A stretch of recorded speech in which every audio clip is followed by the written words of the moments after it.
ꯃꯌꯥꯝꯕꯨ ꯊꯣꯏꯕꯤ ꯀꯩꯁꯥꯝꯅ ꯇꯔꯥꯝꯅ ꯑꯣꯛꯆꯕꯒ ꯂꯣꯏꯅꯅ ꯈꯨꯔꯨꯝꯖꯔꯤ꯫ ꯉꯁꯤꯁꯨ ꯃꯍꯧꯁꯥꯒꯨꯝ ꯃꯌꯥꯝꯒꯤꯗꯃꯛꯇ ꯌꯥꯝꯅ ꯅꯨꯡꯉꯥꯏꯔꯕ ꯐꯨꯡꯒꯥ ꯋꯥꯔꯤ ꯑꯃ ꯄꯨꯗꯨꯅ ꯂꯥꯛꯆꯔꯤ꯫ ꯍꯧꯖꯤꯛ ꯃꯌꯥꯝ ꯄꯨꯟꯅ ꯋꯥꯔꯤ ꯑꯁꯤ ꯇꯥꯃꯤꯟꯅꯔꯁꯤ꯫ ꯊꯥꯏꯅ ꯃꯇꯝ ꯑꯃꯒꯤ ꯋꯥꯔꯤꯅꯤ꯫ ꯂꯩꯕꯥꯛ ꯑꯃꯗ ꯃꯃꯥ ꯃꯄꯥꯅ ꯃꯆꯥꯅꯨꯄꯥ ꯄꯣꯛꯄꯁꯤ ꯍꯔꯥꯎꯕ ꯐꯥꯎꯅꯔꯝꯗꯦ꯫ ꯃꯗꯨꯒꯤ ꯃꯍꯨꯠ ꯀꯞꯅꯔꯝꯃꯤ꯫ ꯑꯗꯨꯒ ꯃꯆꯥꯅꯨꯄꯤ ꯄꯣꯛꯂꯒꯅ ꯌꯥꯝꯅ ꯍꯔꯥꯎꯅꯔꯝꯃꯤ꯫ ꯃꯔꯝꯗꯤ ꯃꯆꯥ ꯅꯤꯉꯣꯜꯗꯨ ꯌꯨꯝꯗ ꯂꯦꯡꯗꯅ ꯂꯩꯔꯝꯃꯤ꯫ ꯑꯗꯨꯒ ꯃꯆꯥꯅꯨꯄꯥ ꯑꯗꯨꯗꯤ ꯃꯌꯨꯝ ꯃꯀꯩ ꯄꯥꯟꯕ ꯌꯥꯕ ꯃꯇꯝꯗ ꯃꯇꯨꯅ ꯅꯨꯄꯤꯒꯤ ꯃꯌꯨꯝꯗ ꯄꯨꯗꯨꯅ ꯆꯠꯈꯤꯕꯒꯤ ꯆꯠꯅꯕꯤ ꯑꯃ ꯂꯩꯕꯥꯛ ꯑꯗꯨꯗ ꯂꯩꯔꯝꯃꯤ꯫ ꯗꯥꯗꯥ, ꯅꯆꯥꯅꯨꯄꯥ ꯑꯃ ꯐꯪꯂꯤ, ꯏꯁꯤ ꯅꯆꯥꯁꯤ ꯄꯝꯃꯨꯁꯤ꯫ ꯑꯁꯤ ꯍꯥꯏꯗꯨꯅ ꯇꯣꯝꯕꯤꯅ ꯂꯨꯈꯣꯏꯗ ꯄꯣꯛꯄꯗ ꯉꯥꯏꯔꯤꯕ ꯃꯆꯥꯅꯨꯄꯥ ꯑꯗꯨ ꯄꯤꯔꯝꯃꯤ꯫ ꯂꯨꯈꯣꯏ ꯃꯆꯥꯅꯨꯄꯥꯅꯤ ꯍꯥꯏꯕꯗꯨꯗ ꯃꯃꯥꯏꯗꯨ ꯁꯨꯛꯊꯅ ꯃꯆꯥꯗꯨ ꯂꯧꯔꯝꯃꯤ꯫ ꯂꯨꯈꯣꯏ, ꯑꯩꯒꯤ ꯂꯥꯏꯕꯛꯁꯤ ꯑꯣꯟꯊꯣꯛꯅ ꯊꯤꯈ꯭ꯔꯦꯗ꯫ ꯏꯆꯥꯅꯨꯄꯥ ꯉꯥꯛꯇ ꯑꯅꯤ ꯁꯨꯔꯦ ꯇꯧꯔꯤꯁꯦ꯫ ꯏꯆꯥꯅꯨꯄꯤ ꯑꯃꯇꯪ ꯌꯥꯎꯔꯕꯗꯤ ꯍꯥꯏꯅ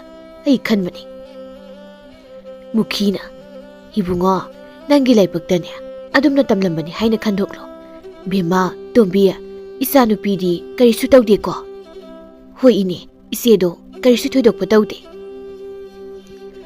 ꯑꯁꯤ ꯍꯥꯏꯗꯨꯅ ꯇꯣꯝꯕꯤꯗꯨ ꯊꯥꯔꯤꯛꯀꯤ ꯃꯅꯥꯛꯇ ꯑꯃꯨꯛ ꯆꯪꯈꯤꯔꯝꯃꯤ꯫ ꯂꯨꯈꯣꯏ ꯃꯆꯥꯅꯨꯄꯥ ꯑꯇꯣꯝꯕꯗꯨꯕꯨ ꯅꯤꯡꯕ ꯀꯥꯏꯅ ꯌꯦꯡꯗꯨꯅ ꯃꯆꯥꯗꯨꯒꯤ ꯃꯃꯤꯡ ꯊꯦꯝꯕꯨꯡ ꯍꯥꯏꯅ ꯀꯧꯔꯝꯃꯤ꯫ ꯃꯇꯝꯅ ꯁꯨꯝ ꯍꯧꯈꯤꯕꯅ ꯊꯦꯝꯕꯨꯡ ꯆꯍꯤ 8-9 ꯍꯥꯏꯔꯛꯂꯝꯃꯤ꯫ ꯇꯥ ꯊꯦꯝꯕꯨꯡ, ꯑꯩꯗꯤ ꯍꯌꯦꯡꯋꯥꯏ ꯇꯥ ꯊꯦꯝꯕꯨꯡꯅ ꯆꯥꯎꯔꯀꯥꯟꯗ ꯇꯥ ꯊꯦꯝꯕꯨꯡꯁꯦ ꯑꯩꯒꯤ ꯅꯨꯄꯥ ꯑꯣꯏꯗꯣꯏꯅꯤ꯫ ꯌꯥꯗꯕ ꯌꯥꯔꯣꯏꯀꯣ?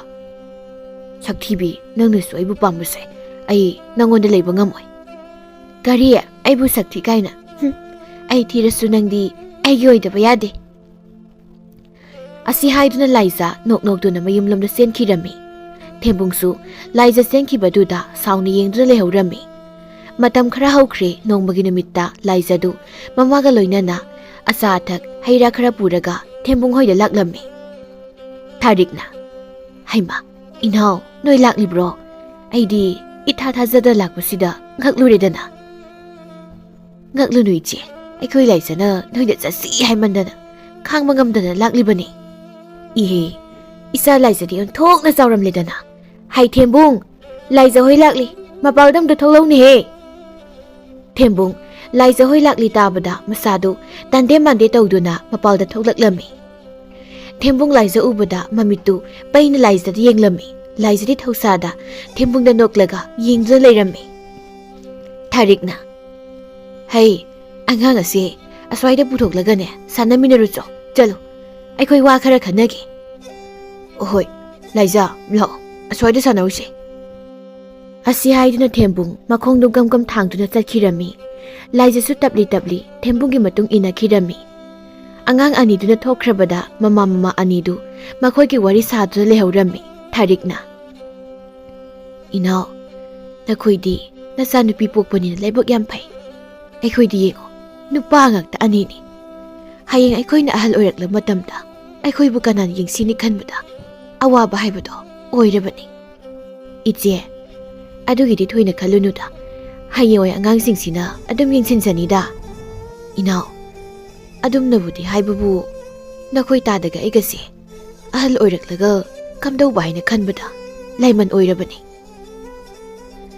ꯑꯁꯤ ꯍꯥꯏꯗꯨꯅ ꯃꯈꯣꯏ ꯑꯅꯤꯗꯨ ꯋꯥꯔꯤ ꯋꯥꯇꯥꯏ ꯉꯥꯏꯍꯥꯛ ꯇꯧꯔꯒ ꯂꯥꯏꯖꯥꯒ ꯃꯃꯥꯒꯗꯣ ꯍꯜꯂꯒꯦ ꯍꯥꯏꯅꯔꯝꯃꯤ꯫ ꯍꯥꯏ ꯊꯦꯝꯕꯨꯡ, ꯂꯥꯏꯖꯥꯗꯨ ꯃꯃꯥꯅ ꯍꯜꯂꯁꯦ ꯍꯥꯏꯔꯤꯅꯦꯍꯦ꯫ ꯍꯣꯏ ꯏꯃꯥ, ꯂꯥꯏꯖꯥ, ꯅꯣꯏ ꯏꯃꯥꯅ ꯅꯪ ꯍꯜꯂꯁꯦ ꯍꯥꯏꯌꯦ꯫ ꯂꯥꯛꯑꯣ, ꯌꯨꯝꯗ ꯆꯠꯂꯁꯤ ꯂꯥꯛꯑꯣ, ꯅꯣꯏ ꯌꯨꯝꯗ ꯍꯜꯂꯣ꯫ ꯀꯩꯅꯣ ꯏꯃꯥꯁꯤꯅ ꯄ꯭ꯔꯞ ꯍꯜꯂꯁꯦ ꯍꯥꯏꯔꯤꯁꯤꯕꯣ? ꯑꯁꯤ ꯍꯥꯏꯗꯨꯅ ꯂꯥꯏꯖꯥ ꯇꯜꯂꯤ ꯇꯜꯂꯤ ꯃꯈꯣꯡꯗꯨ ꯊꯥꯡꯗꯨꯅ ꯃꯃꯥꯒꯤ ꯃꯅꯥꯛꯇ ꯂꯥꯛꯂꯝꯃꯤ꯫ ꯂꯥꯏꯖꯥꯒꯤ ꯃꯃꯥꯅ, ꯂꯥꯛꯑꯣ ꯂꯥꯛꯑꯣ, ꯆꯠꯂꯁꯤ꯫ ꯑꯁꯤ ꯍꯥꯏꯗꯨꯅ ꯂꯥꯏꯖꯥꯒꯤꯃꯈꯨꯠ ꯁꯝꯂꯝꯃꯤ꯫ ꯂꯥꯏꯖꯥꯁꯨ ꯊꯥꯔꯤꯛꯇ ꯆꯠꯂꯒꯦ ꯍꯥꯏꯔꯝꯂꯒ ꯃꯃꯥꯒꯤ ꯃꯇꯨꯡ ꯏꯟꯗꯨꯅ ꯃꯌꯨꯝ ꯍꯟꯈꯤꯔꯝꯃꯤ꯫ ꯃꯇꯝꯅ ꯁꯨꯝ ꯍꯧꯈꯤꯕꯅ ꯊꯦꯝꯕꯨꯡꯗꯨ ꯆꯍꯤ 14-15 ꯍꯥꯏꯔꯛꯂꯝꯃꯤ꯫ ꯅꯣꯡꯃꯒꯤ ꯅꯨꯃꯤꯠꯇ ꯊꯦꯝꯕꯨꯡꯅ ꯃꯃꯥꯅ ꯄꯣꯂꯥꯡ ꯁꯥꯕꯗ ꯁꯤꯖꯤꯟꯅꯕ ꯂꯤ ꯂꯩꯕ ꯀꯩꯊꯦꯜꯗ ꯂꯥꯛꯂꯝꯃꯤ꯫ ꯅꯣꯏꯅ, ꯄꯥꯈꯪ ꯃꯆꯥ, ꯅꯪꯕꯨ ꯀꯥꯏ ꯆꯠꯇꯣꯏꯅꯣ? ꯀꯩꯊꯦꯜꯗ꯫ ꯃꯁꯤꯒꯤ ꯄꯥꯈꯪ ꯃꯆꯥꯁꯤ ꯃꯁꯛ ꯏꯐ ꯐꯖꯈꯩ, ꯋꯥꯒꯁꯨ ꯂꯤꯛꯅ ꯉꯥꯡꯉꯤꯅꯦ꯫ ꯑꯁꯤ ꯍꯥꯏꯗꯨꯅ ꯅꯣꯏꯅ ꯊꯦꯝꯕꯨꯡꯕꯨ ꯂꯛꯅꯔꯝꯃꯤ꯫ ꯊꯦꯝꯕꯨꯡ ꯅꯣꯏꯒꯤ ꯃꯇꯧꯗꯨꯗ ꯍꯩꯅꯗꯕ ꯐꯥꯎꯔꯝꯃꯤ꯫ ꯑꯗꯨꯅ ꯊꯨꯅ ꯃꯈꯣꯡꯗꯨ ꯌꯥꯡꯅ ꯊꯥꯡꯂꯒ ꯃꯐꯝꯗꯨ ꯅꯥꯟꯊꯣꯛꯅꯕ ꯍꯣꯠꯅꯔꯝꯃꯤ꯫ ꯅꯣꯏꯅ, Pakhang masa tamna chalune. Ichi karisu tawbiroyi. Leishabini kaina ikaibu kamta khangdra khangde. Asi haidna thembung masinda tapna murum solami. Thembung asum lakpana kaithel yorakpada mahakna lilege tawa potphamdu nupi ani khakhana duna leiba thengnerami. Aigi leibuk sidibuko pilabani. Asi haidna thembung makut aduna maraibak aduda pop launa thajinjai. Nupi edu phanakana khatnarami. Chumna khatnarambadagi nupi anidu makut yawnaduna masam painaduna masam phoina bhauraklammi. Thembungna. Koino tawrishina. Masam phoinari tawrishe. Kanadi. Ai yumda halubana pharani. Asi haidna thembung mayumda halaklammi.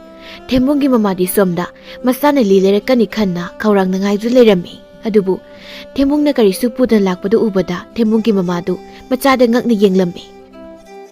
Hey, nate nangbu lidi karaida thanamlaba. Ima, lidu leraktre. Asi haiduna thembung mamada mahakna thengnarakpasindu tamlami. Madu tabadu mamadu yamna saurami. Ngayak ngairaga lerakpa yadra haina ngangbirami. Lukhoina. Nupi, kari tawre. Nangna nasada adu kana chairibudubo. Ho kaithela lileiru haina thakragane. Potpham phambido miga khatna hawi haidana leida bilakliba. Adugi chairibani. Adudi isana soiba natena. Potpham phambiduna mi khatnabadunani. Ado isa to manangbu ngayak ngairakpa yadro. Somda namagi mukut hanglene tawribase. Madungdadi asumna tawganuko. Asi haiduna lukhoi thongalumda thokirami. Numit adugi mathanga ayukta thembung makhoge khugi pukri mapalda phi kana suri. Laizana. Ta thembung phi do isubige. Yarni aidum sujagi. Yade ai sugeba. Asi haiduna laizana thembungi phidu mullaga surami. Thembung laizana magi phidu subi baduda ningthina suru hairamlaga chatkirami. Ainadi maga ore sananaba magi pisi subige haraga madi kyada nuai chakrini yongni. Asi haiduna laiza phi mayamdu surami. Nakala maromdana thembungna sum lakpada lambida noidu mamanabi kharaga asat awongda laknaduna leibadu thengnarami. Thembungna Asing leirini aidiba amadagi nanthore khalingai sida amamuk thengnari. Asi khana thembungdu yamtana chatlami noina. Hai masak phasaba pakhang masa kai chatluino. Phi surubani. Kaino phi subasibu karim yawdrasu yarabo. Ha nakota karisu paibu udrisidi. Mina suore adunani. Kanana suorino. Laizana. Asi haraga thembung thausadana chatlami noi. Laizna thembungi phi suhowi tabada sauningbu poklami aduna machino haipet paithoklaga leirami. Apikna noi kaigino nangna nachinga paithoklaga leiduna. Kaishu tawde. Noi na kaisu tawde haibaduda apiktu tumina leikhirami. Ngayak leiraga laizadu makutta khudeng ama pairaga lakpu urami noina. Ngaiko. Aiburo. Mani. Kaigino nangna thembungi phi subiridi. Aina phawba haiba ngamda leirisida. Nangna hekta magi phi subiba yabro. Kainomni sidi. Ibema ta thembung aikhoi anise ahal masan hainadun leirabani. Adunani aikhoi anida ayat papigi khanbirano. Lakhoi ani ahal masal hainagera hainaroigera ai khangni. Haidi thembungu pharaga lawni. Aina mabu pharaga lawbada kanana su thingbagi matik nate. Aina thingni. Asi haiduna laizaga noidu khatnaraklami. Noi saukraba noidu karomdagino khangde pisak pikpi laizaduna manangalda kolaga noinoigi masamdu phoirami. Madu ubada noinoigi mamanabi ani ahumdu laizabu khamlami. Khanglabra laiza igi iti. Asi haiduna laiza leibakta lariba khudengdu paikhatlaga chatkirami noina. Pura mata amagi nupini karomdagino khangde aigi samsi loina phoikre tawrisi. Asi haiduna noidu masamanadu semjilami. Magi mata ani humdusu magi masamana semsinba yawrami noina. Yare noisu mina igi samphoiraga noini yenglaga leiredana. Asi hairaga noi sauna phi kamlaga mayumlamda chakhirami. Magi matawduda mamanabi ani ahumdu makhoi masal yengnaraga noktuna lehawrami. Nakal amaromdana Laiza Thembunggi yum yorakpada Thembungbu koithi thirami. Ta Thembung, Ta Thembung. Haima, Laiza, atombadi lampaklomda chakhibani ne. Laiza, Tharikna Thembungbu lampaklomda chakhibani haibaduda masu lampaktamna chatlammi. Thembungdu lampakki awang thangmuda hauriba khongnang makhongda angang kharaga wathi sudan leibadu Laizna thengnarami. Laiza, Thembung ubada Thembunggi manakta prap changsilaga Thembunggi lumangi masamdu phoirami. Kaino Laiza, kaino nang doisibo nai haibani thadose. Karigino nangna noiga kauna ngangna tawriba ha kaigino ba noiga kauna babu kaidoge noiga kauna babu kaidoge kaina asi haidra Laiza noiga ma khatna badu Thembung de tamlami. Thembung madu tabada ngakna Laiza yenglami. Laiza su Thembung de sauna yengdun leirami. Nati nangdi karigi maga manarino khulsi leiba pakhangamta uba yadaba nupidubo adu oirasu ataida mana tawning batawbadi ai adubu ai yoina thamliba nangonda mana mityeng karan tabadi yade ai sibu kanana nangini hariba asi haiduna Thembung hawgalaga hawthadan senkhirami. Laiza Thembunggi matawdu khoidau thitna yenglaga lehorami. Asumna matam khara hawkhre nongmagi numitta Thembungdu mayama thanilga loinana umangda uyama chatlami. Taso aikoina uyan mani kai laisibu koiding koidang tawba ungakta achumbu uum taw hawdi tawisi. Manung khara changla yengsi kanana khangba manung hunjinbada achumbu u horambaso. Asi haiduna machil manawdu umangdugi manungda changlami. Makhoi anina asum changlakpada wang charaba asumba u ama hawba thengnarami Thembungna. Taso asida achumba u ama dileire. Asi oine hekta yalasi. Asi haiduna machil manawdu uwaduda singjang thaba hawrami. Asum tawna machil manaw anidu uwadubu yanba loirami. Taso matam sisu thengjile yanba loirabanina lawbadi hayeng oina laasi. Hoine adumna tawrasi. Asi haiduna machil manawdu makhuta pariba singjang-singdu pairaga mayum tamna hankirami. Makhoina mayum yorokpa matamda Laizadu makhoina sanaba haiduna achatak sindun leiba thengnarami. Madu ubada thanilna Thembungda yenglaga noksilami. Thembungdi mayambagi mamangda yamna ikairami. Laiza, nang sida kaidau laino? Lakpa yadraba? Lakhaningdradi matungda lakpiraroi. Asi haiduna Laizadu sauna chakhirami. Madu ubada Tharikna Laizabu khamnabu hotnai adubu Laizadu Tharikna khamlibdu tadabida adumak chalkhirami. Adomba karigino nangna angang asidabu adumna haribabo. Thembungsu mamana haribdu tadabida imungda tumina sangkhirami. Tharik masagi matawduda ngakna masada yenglaga lehorami.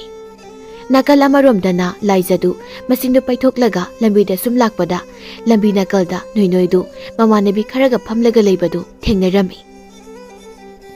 Laiza haibi phaubi kai chaluino? Laizadu Thembungnaga serakpagi sauning lakpaga noida mamitu pairap yenglamlaga gam thangduna chakhirami. Mata amagi nupinini mina kaurga skhumde. Apikna maga manarunuba. Asi haiduna apikna noibu khamjilami. Asumna matam khara hawkhre Laizadu Thembungna serakpa numit adudagi Thembung hoida nongmada chatludrabani. Ima ai ta Thembung hoida chatpa tale. Thoibiya karan ngang leranuse ima khuse thadokpa yada tawbani. Nama Thariktane aina li khara piraktaba yade haina hairainane amta haru chalo. Ima ai tale haibani. Hai yam thuna chalo. Ai sawlakanu ko ai sawlakanu chalo di chalo. Laiza mamana sataba yade haibaduda tanna Thembung hoida laklami. Laiza Thembung hoigi thongaldu yobada changba ngamda leplaga leirami. Thanilna hai Laiza kaigino adu lepda leidubo kok changpa yadro. Hoida so asi haiduna Laiza tapli changlami. Laiza ubda Thariksu noklaga Laiza bu kaushilami. Laiza tapli Tharikki manakta changlaga mamana hairakpadu tamlami. Karino ngasidi isa Laiza si nahan kaiga iman manade kaidawrage nangbo kaishu tawdeda mabo. Tharikna kaishu tawdradi phare ngihak ngairamuko mabok namagi li haido lawthokpirukhige. ꯑꯁꯤ ꯍꯥꯏꯗꯨꯅ ꯊꯥꯔꯤꯛꯇꯨ ꯏꯃꯨꯡꯗ ꯆꯪꯈꯤꯔꯝꯃꯤ꯫ ꯇꯥꯟꯖꯥꯗꯨꯗ ꯊꯦꯝꯕꯨꯡꯗꯨ ꯏꯃꯨꯡꯗꯒꯤ ꯊꯣꯛꯂꯛꯂꯝꯃꯤ꯫ ꯂꯥꯏꯖ ꯊꯦꯝꯕꯨꯡ ꯎꯕꯗ ꯏꯊꯛ ꯊꯀꯠꯅ ꯊꯦꯝꯕꯨꯡꯗ ꯌꯦꯡꯗꯨꯅ ꯂꯩꯔꯝꯃꯤ꯫ "ꯑꯦ ꯂꯥꯏꯖ ꯂꯥꯛꯏꯔꯣ? ꯍꯟꯗꯛꯇꯤ ꯑꯩꯈꯣꯏꯗꯒ ꯁꯨꯛꯂꯥꯛ ꯂꯥꯛꯈꯤꯗ꯭ꯔꯦ, ꯀꯩꯗꯧꯔꯒꯦ ꯅꯪꯕꯣ?" ꯇꯥ ꯊꯦꯝꯕꯨꯡꯅ "ꯑꯩ ꯌꯥꯝ ꯂꯥꯛꯍꯟꯅꯤꯡꯗ꯭ꯔꯤꯗꯨꯗꯤ, ꯑꯗꯨꯒꯤ ꯂꯥꯛꯇꯕꯅꯤ." "ꯑꯦ ꯑꯩꯅ ꯅꯪꯕꯨ ꯑꯩꯈꯣꯏꯗ ꯂꯥꯛꯀꯅꯨ ꯀꯥꯏꯅ ꯍꯥꯏꯈ꯭ꯔꯕ ꯍꯥꯏꯁꯤꯕꯣ?" "ꯅꯍꯥꯟ ꯑꯩꯉꯣꯟꯗ ꯆꯩꯔꯤꯗꯨꯗꯤ." "ꯆꯩꯕ ꯐꯥꯎꯕ ꯌꯥꯗ꯭ꯔꯗꯤ ꯃꯁꯤ ꯉꯥꯡꯁꯤꯗꯤ." ꯑꯁꯤ ꯍꯥꯏꯔꯒ ꯊꯦꯝꯕꯨꯡꯅ ꯂꯥꯏꯖꯒꯤ ꯃꯀꯣꯛꯇ ꯀꯛꯁꯤꯍꯠꯂꯒ ꯆꯦꯟꯈꯤꯔꯝꯃꯤ꯫ ꯂꯥꯏꯖꯁꯨ ꯃꯁꯤꯅ ꯀꯔꯤ ꯀꯔꯤꯅꯣ ꯆꯩꯗꯨꯅ ꯂꯩꯍꯧꯔꯝꯃꯤ꯫ ꯇꯥꯟꯖꯥꯗꯨꯗ ꯊꯥꯔꯤꯛꯁꯨ ꯂꯤ ꯈꯔ ꯄꯥꯏꯔꯒ ꯊꯣꯛꯂꯛꯂꯝꯃꯤ꯫ "ꯁꯦꯁꯦ ꯁꯤꯅ ꯃꯥꯗ ꯄꯤꯌꯨꯀꯣ." ꯂꯥꯏꯖꯁꯨ ꯊꯥꯔꯤꯛꯅ ꯄꯤꯔꯤꯕ ꯂꯤꯁꯤꯡꯗꯨ ꯂꯧꯔꯒ ꯃꯌꯨꯝꯗ ꯍꯟꯈꯤꯔꯝꯃꯤ꯫ ꯅꯥꯀꯜ ꯑꯃꯔꯣꯝꯗꯅ ꯊꯦꯝꯕꯨꯡꯅ ꯑꯁꯨꯝ ꯀꯣꯏꯊꯣꯔꯛꯄꯗ ꯂꯝꯕꯤꯗ ꯅꯣꯏꯅꯣꯏꯗꯨ ꯃꯃꯥꯟꯅꯕꯤ ꯈꯔꯒ ꯐꯝꯂꯒ ꯊꯦꯝꯕꯨꯡꯕꯨ ꯂꯥꯛꯄ ꯉꯥꯏꯔꯝꯃꯤ꯫ ꯑꯄꯤꯛꯅ "ꯅꯣꯏꯅꯣꯏ ꯇꯨ ꯑꯥꯗ ꯊꯦꯝꯕꯨꯡ ꯂꯥꯛꯏ." "ꯀꯔꯥꯏꯅꯣ? ꯉꯁꯤꯗꯤ ꯃꯁꯤꯒꯤ ꯄꯥꯈꯪꯁꯦ ꯂꯦꯝꯅ ꯊꯥꯔꯔꯣꯏꯗꯕꯅꯤ." ꯑꯁꯤ ꯍꯥꯏꯗꯨꯅ ꯅꯣꯏꯅꯣꯏ ꯊꯦꯝꯕꯨꯡꯒꯤ ꯃꯅꯥꯛꯇ ꯆꯪꯁꯤꯜꯂꯤ꯫ ꯊꯦꯝꯕꯨꯡ ꯅꯣꯏꯅꯣꯏ ꯎꯕꯗ ꯉꯛꯅ ꯌꯦꯡꯗꯨꯅ ꯂꯩꯔꯝꯃꯤ꯫ "ꯊꯦꯝꯕꯨꯡ ꯀꯥꯏ ꯆꯠꯀꯦ ꯍꯥꯏꯅꯣ?" "ꯀꯩꯒꯤꯅꯣ ꯅꯪꯅ ꯃꯗꯨ ꯍꯪꯂꯤꯗꯨꯕꯣ? ꯑꯩꯅ ꯆꯠꯅꯤꯡꯕ ꯃꯐꯝꯗ ꯆꯠꯄꯗ ꯅꯪꯅ ꯈꯪꯅꯤꯡꯂꯤꯗꯨꯅ ꯀꯔꯤꯒꯤꯅꯣ?" "ꯀꯩꯅꯣ ꯑꯗꯨꯛ ꯁꯥꯎꯔꯤꯗꯨꯅ? ꯋꯥ ꯑꯝꯇ ꯁꯨꯝ ꯍꯥꯏꯒꯦ ꯇꯧꯕꯅꯤ."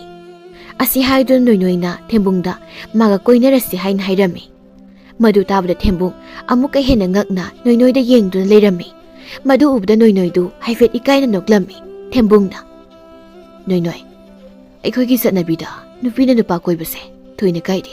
ꯑꯗꯨꯕꯨ ꯅꯪ ꯅꯁꯥꯒꯤ ꯐꯤꯕꯝꯗꯣ ꯍꯥꯟꯅ ꯑꯃꯨꯛꯇ ꯌꯦꯡꯈꯣ. ꯃꯇꯨꯡꯗ ꯑꯇꯣꯞꯄ ꯅꯨꯄꯥꯗꯒ ꯑꯗꯨꯝꯅ ꯍꯥꯏꯔꯨꯅꯨ."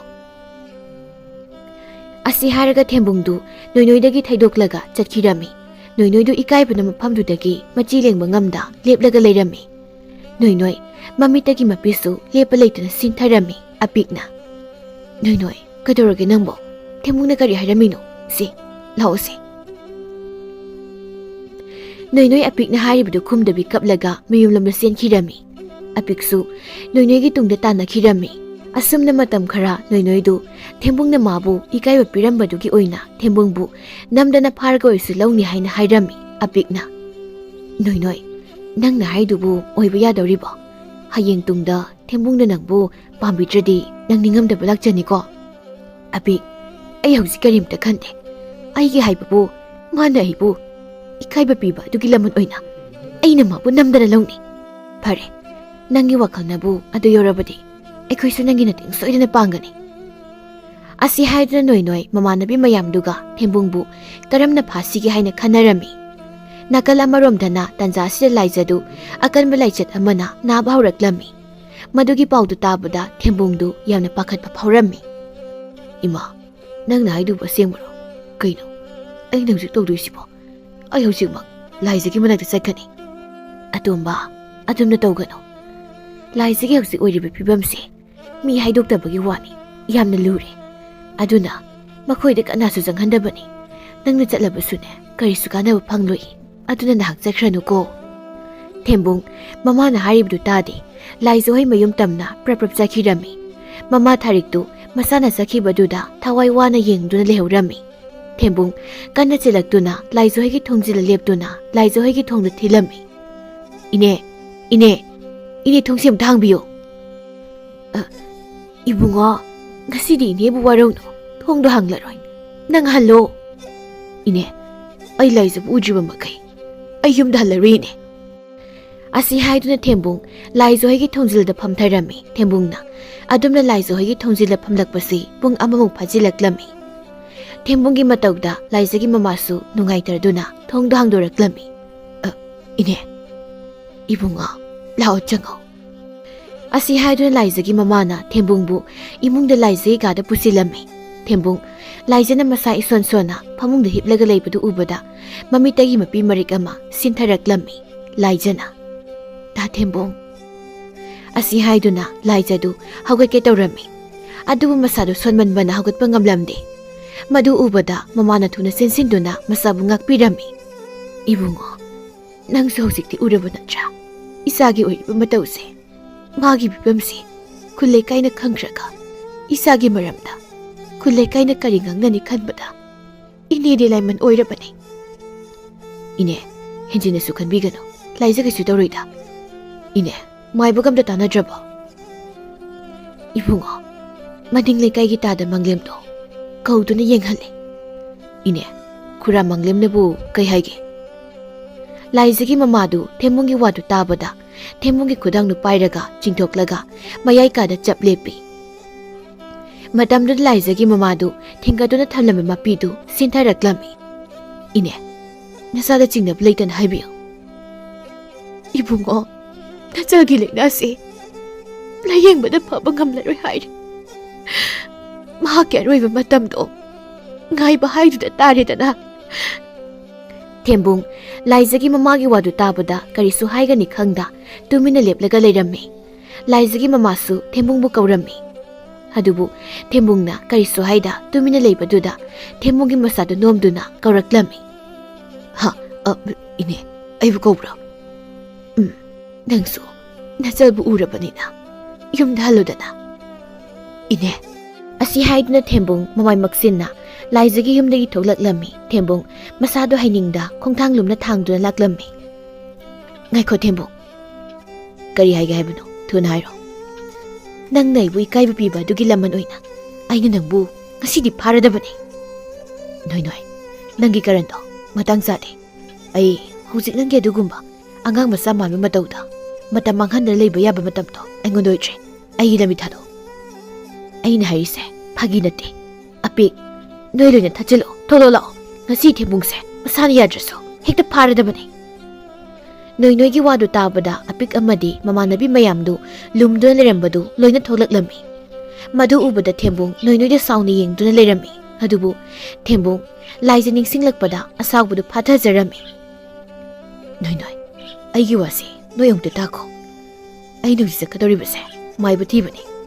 Aina maiba thidrabadi laijegi punsi mangba tare. Thembung laije kaidorage. Laije da yam kana sangam hautre aduna maiba haibamta thidabu yatre. Noidi laija masa yamna kana ngamdre tabada yamna harauzarami. Maram aduna mahangna Thembunggi lambi thatlambadu thadoklammi.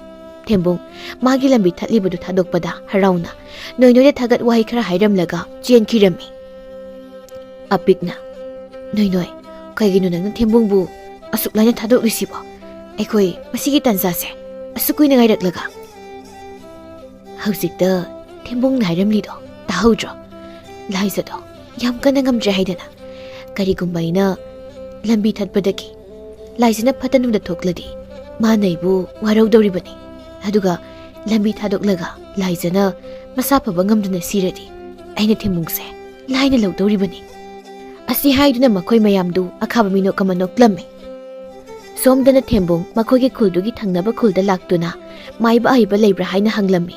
Asum tawna Thembungdu khul adu koina chatlaba tungda ahal amana maiba magi leifam taglaklammi. Iba karigumbam tangjake. Ibungo kari hangaibano.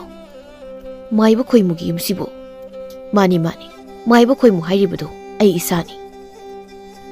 Khoimugi wadu tabada Thembung prep chansinduna maiba khoimugi makong soktuna khurumlammi. Madu ubada maiba khoimuna Thembungbu chingkat pirami. Ibungo karino nangna tawribusibo. Iba nasabong tanusibiyo. Nahakna pamlibasibo karino nate ipada chingnadana hayo. Thembung maiba khoimugi wadu tabada laizigi oiribi phibamdu tamlammi. Madu tabada maiba khoimudu ngahek wakhal tawduna leirammi. Ibungo nangna haribadunadi ibemadu layengbada wan thokadaba mali. Adubu phare ipaga loina chatlaga kamdawbun haibadu yenglurasi. Asi haiduna khoimuga Thembungga loinana laizagi miyum tamna laklammi. Laizagi mamadi maiba khoimu ubada bungangaklammi. Ibungo nangna tawraklibasibu karino aina nangbu nayumda halo hairaga nangna maiba puduna laklibasibu karigino. Khoimuna ibema angang asida chaibiganu mahakna wazabadu ubada aina mafam asida chalu si haidu lakpani. Isa nupido ai amukta yengzage. Laizagi mamadu masagi oriba mataududa masadu mi atopada uhaningdabani. Adubu maiba khoimun haimanba adudagi laizagi mamana maiba khoimubu masanupigi manakta pusilami. Maiba khoimu laizagi oriba phibamdu yamna kupna yenglammi. Ibema nupi masa sigi masada tauribasidi jabana ma tharaga yam laina phaba ngamganida karino haibirisibo maiba manglemnadi upai kari mata leitren haina hairamlibani ibema nasa nupi asi karisu tawroi aina haiba dudato asi haiduna maiba khoimuna laizigi mamada jaban thabada sangadaba potlampumba hairami madu loirabada numit adugidi maiba khoimu mayumda halagi haiduna hankhirami thembungsu maiba khoimu buthilukiga haiduna maiba khoimuga puna chatkhirami laijana ima aibu farakpa ngamkhigadrane isa thoibi karigi isabu pharoidagi hojikta sumaibana soidana phani hairamlibadudi asi haiduna laizagi mamana laizabu themlami asumna numit adu masu loikhirami mathangi numitta maiba khoimudu laizagi saban thadokna ba haiduna mayumdagi laizahoi tamna laklami tada nangana lengbirakpa masimadi nachalna hainingai leitana thagachari thembung na ngarangdagi ngana laktaba yade haiduna haimanbadud aisu ngana hekta laklabani asi haiduna maiba khoimuna laizagi saban thadoklami laibak phabadagi maiba khoimuna saban thabadagi laizagi masadu khara kankhatlami madugi paudu tabada noinoidi mai hauna saurami apikna aina haidro thembungdu thadokum saidana hauji laijasu masa phagale kaino nana tawdisibo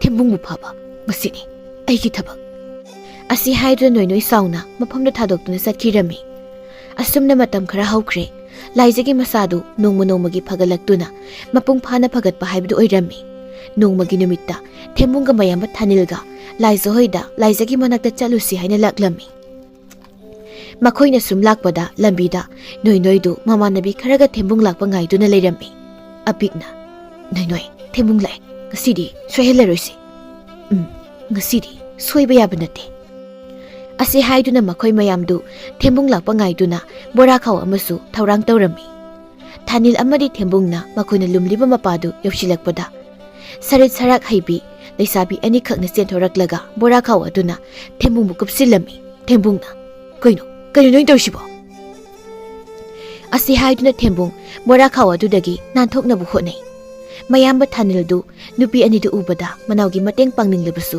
tumina lepta lerami matamduda noinoidu lumlibadudagi tholaklami matamduda noinoiga thanilga mitchanarami noinoina apik thembungsi thanamo yare asigi pakhangse ma oina pharasi asi haiduna noinoina thanilda makhuthilami thanil tawriba matawduda kari haigani haiba phawba khanglamde tingak noinoida yengduda leirami noinoigi mamandabi mayamdusu noinoina haibagi matung ina thanil oina phaduna pukhirami thembungna phanadong wai sangli dorise now aibung ta kalu kaidoke leisabi sa kaino noi toisibo thado leisabi singdu thanil da hariba mayamda thousada noinoigi mayumda purami asum tawna namduna noinoiga thanilga luhungba tarami thanilna ima ai luhungbadu yaba ngamloi makhoi mayam changdana aibu phabani ai madugi nupidu pamde hai